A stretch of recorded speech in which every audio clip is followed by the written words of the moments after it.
Hey everyone, welcome back to the channel. DOS here. We've got a slew of updates for Jason. I will say spoiler warnings. If you want to wait until the PTB to see all this information, we're going to be having this little press junket here. Then we also have the collections that are going to be live for Jason, as well as a snippet of his gameplay and his Mori. So let's go through this. We've got the press junket here. Jason Voorhees, slasher icon, slays his way into Dead by Daylight. After a decade of anticipation, the legendary slasher takes his rightful place in the fog for a chapter filled with shocking scares and creative kills. Montreal, Canada, May 25th, 2026. After years of speculation and demand, Dead by Daylight, in partnership with Jason Universe, is officially welcoming Jason Voorhees into the fog. One of the most iconic horror villains of all time, Jason's gameplay delivers a bone-chilling blend of stealth, scares, and brutality for players looking to embody the same relentless presence and power that define the character's 45-year legacy. Available on May 26th as part of the Steam public test build and officially released on June 16th, Dead by Daylight Jason is here at last. The Slasher.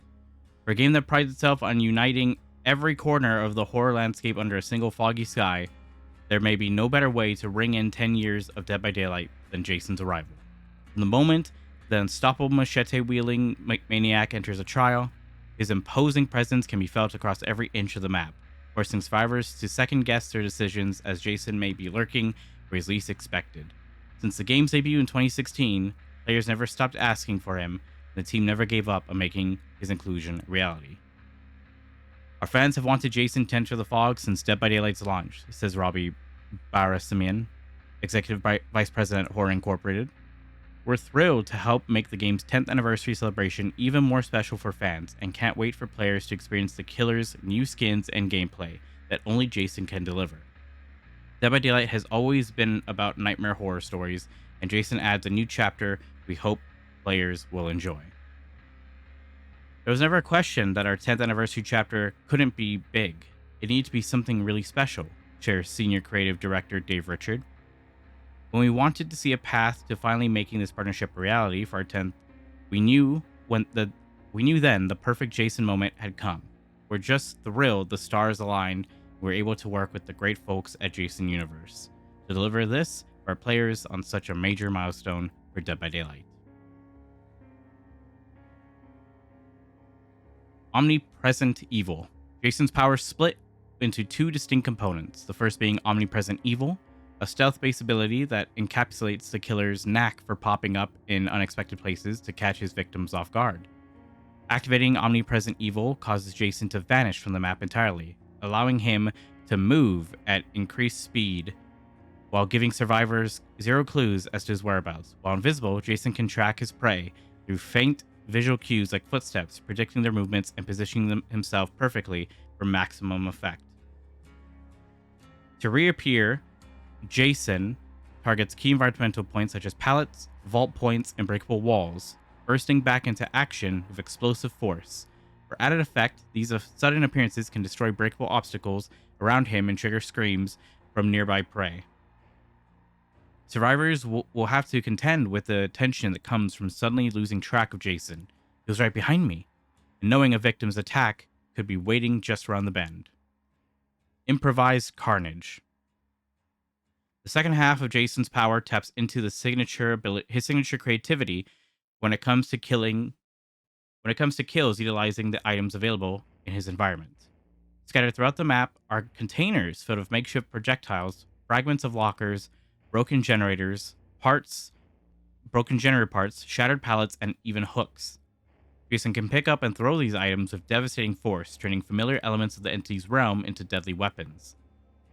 Unlike other ranged killers, each projectile must be gathered individually and will only be replenished the next time Jason enters Omnipresent Evil, adding a layer of strategy to their use. A successful hit will stagger survivors, but under the right conditions, Jason can also score some welcome style points. If an injured survivor is struck near a wall, they'll be pinned in place, left helpless and suspended until Jason mercilessly strides up to claim them. That sounds crazy.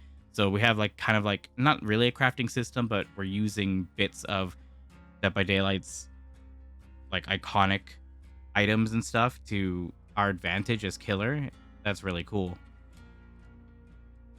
And here's a look at these skins. I'll have these up in bigger view for you all to see once I finish reading the blurb here. But launching alongside the chapter is the Jason collection, featuring a range of outfits that pay homage to his legacy, while being reimagined in ways only the fog could shape.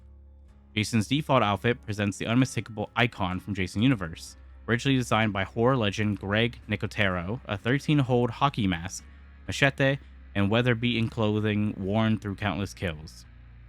Additional exclusive outfits are also available.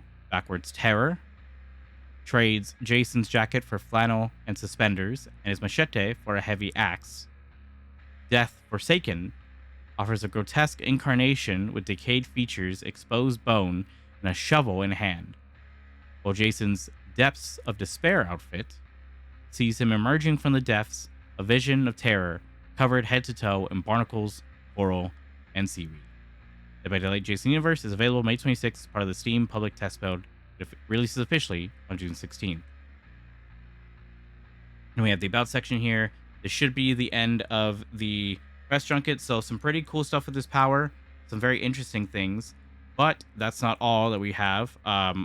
We also have his Mori to look into. And that'll be the final thing besides the collection images that I just showed. But without further ado, let's get into the Mori and see my first reaction to it. Alrighty, we've got the video here. Let's go ahead and check out Jason's Mori. Ooh. Oh my god. Oh, and a kerosene bottle? Lighting her on fire? Whoa, ho, ho, ho. That was pretty gruesome. Wow. Okay, hold on. Let's go back there. Jesus, look at that charred crisp of a sable. Wow, so that's really cool. Okay, so it looks like he uses a hook. I'm assuming it's the hooks, you know, from Dead by Daylight.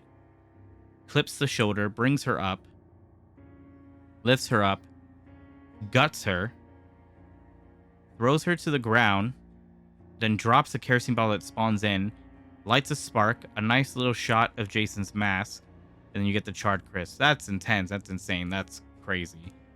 Wow. Okay. And well, there you have it. That's his Mori. Again, just a reminder to everyone, I will be live tomorrow with Polly to check out the new content on the PTB. It's going to be a lot of fun. Going to be testing his gameplay fully and seeing what other changes might there be or any interactions he has. Because again, we only got like text of what his power is. We didn't get video, but this is a pretty brutal Mori. I can't wait to see the skins in the game as well. But leave a like down below if you like this video. Leave a comment if you are as hyped for this chapter as seemingly everyone else is. Which of those skins are going to be your main? Are you going to P100 him? Are you as hyped as I am for this? But as always, hope you all have a good morning, afternoon, and evening. Goodbye, everyone.